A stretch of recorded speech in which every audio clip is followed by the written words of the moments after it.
Buenas, a nosotros nos ha tocado exponer en el tema internacional la Casa Grieco. Vamos a explicar un poco cómo es el asolamiento y cómo incide el sol en este diseño, ¿no? En este objeto arquitectónico. Mi compañera Grecia Veintemilla y el quien le habla Cóndor Pérez. Bueno, entonces empezamos con la ubicación. La Casa Grieco se ubica en Andover, Mancomunidad de Massachusetts, Estados Unidos, y tiene unas coordenadas de 42.6 de latitud y menos 71.13 de longitud.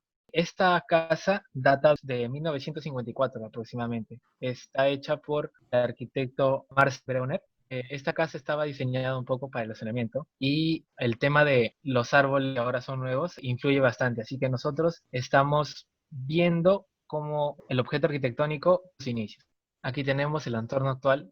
Como podemos ver, la presencia de árboles grandes. Sin embargo, en un principio, el objeto arquitectónico no fue diseñado para que tengan esos árboles. Aquí podemos ver la distancia entre el edificio Grieco y la estación meteorológica de donde obtuvimos los datos, que es el aeropuerto Lawrence. La distancia es de casi 10 kilómetros y también ahí podemos ver la diferencia de alturas de estos dos puntos. El aeropuerto Lawrence está a 41 metros sobre el nivel del mar y la Casa Grieco a 58. La diferencia de altura sería de 17 metros. Y aquí podemos ver la distancia entre el edificio Grieco y las masas de agua más cercanas, que son esos tres lagos que están a 1.6 kilómetros, 2.16 y 2.8. Esta información la hemos tenido mediante Google Earth con la herramienta para medir las distancias, igual que las alturas. Bueno, como dije, nosotros estamos viendo cómo ha sido el objeto arquitectónico en sus inicios. Por tal motivo hemos hecho este modelado en 3D, donde podemos ver los árboles que habían en un inicio, aproximadamente 1950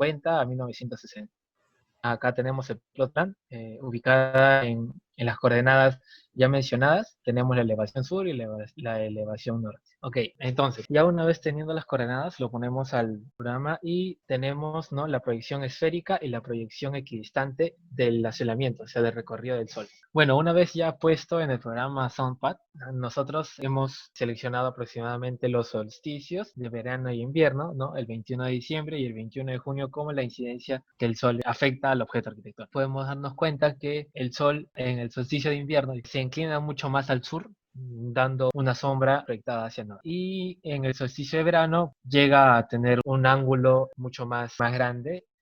Por tal motivo, la incidencia del Sol es aproximadamente perpendicular o casi recta, ¿no?, al terreno. Bueno, aquí tenemos los dos equinoccios de septiembre y el equinoccio de marzo, y podemos darnos cuenta que aproximadamente son las dos incidencias iguales. Sin embargo, en el tema de las temperaturas van a variar. Nosotros para hacer el estudio meteorológico buscamos la información en dos páginas, que es Energy Plus y One Building. La primera columna de los datos son de Energy Plus y la primera información que obtuvimos de One Building, que son lo mismo, y las otras dos son de las otras dos que nos proporcionó One Building. Aquí podemos ver que hay cierta variación entre las tres, pero no es mucha. Entonces nosotros decidimos al final usar la CMIX del 2004-2018 por ser la más reciente. Con el programa Climate Consultant vimos que, por ejemplo, este es el rango de temperatura en el lugar, que podemos ver que en julio se da la temperatura más alta, que es en verano, que es de 34 grados, y el punto mínimo de temperatura se da en diciembre y en febrero, que es aproximadamente menos 16 grados, que es en invierno. En este gráfico podemos ver, por ejemplo, los puntos rojos, significa que la temperatura es de más de 24 grados, bastante caluroso, y en cambio puntos azules son menos de 20 grados. Podemos ver que de junio a septiembre en la mayoría de puntos son rojos. Se tendría que tratar de evitar esto y desarrollar estrategias para poder compensarlo. Este es otro gráfico en el cual se ve lo mismo, pero de otra forma. Igualmente podemos ver que cerca a junio, que es el solsticio de verano, las temperaturas es mayor. Aquí esta es una tabla de temperaturas de todo el año respecto a las horas. Podemos ver que en la zona de invierno está prácticamente a menos de 0 grados o de 0 a 20 grados centígrados. Es por esto que nosotros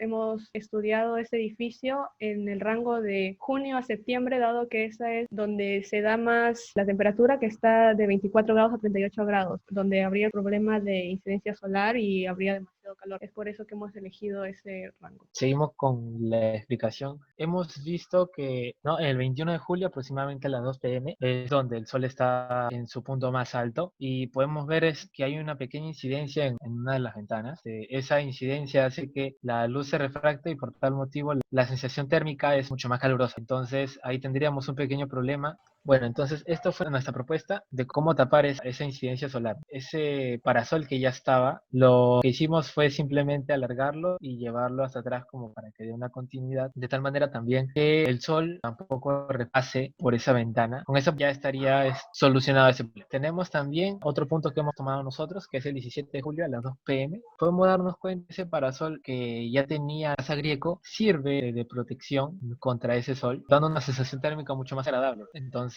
aquí en este punto que nosotros tomamos no habría ningún problema. Ya, el siguiente momento que hemos estudiado es el 1 de agosto a las 9 de la mañana, donde podemos ver que la temperatura es bastante alta y que entra el sol por varias ventanas. Entonces, eso sería un problema, ya como explicaron antes, haría que la temperatura suba y se sienta dentro de la casa muy calurosa. Lo que nosotros propusimos fue agregar 2 parasoles, uno en cada grupo de ventanas, entonces para que a esa hora no llegue a entrar el sol. Esto solucionaría también el problema y ya estaría más en una zona de confort.